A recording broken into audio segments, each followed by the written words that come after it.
খবর পেয়ে দ্রুত গতিতে এসে 5:10 থেকে কাজ আরম্ভ করি।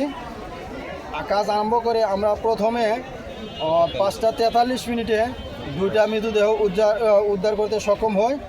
উদ্ধার করার পরে আবার পরবর্তীতে 5:53 সময় আরেকটি মৃতদেহ উদ্ধার করতে সক্ষম হই এবং পরবর্তীতে আমাদের কাজ 7:20 পর্যন্ত অব্যাহত ছিল। 7:20 আমাদের রাত্রিতে নিষেধ থাকাতে রাত্রিকালীন আমরা এখানে কাজ আপাতত আজকের জন্য স্থগিত করছি।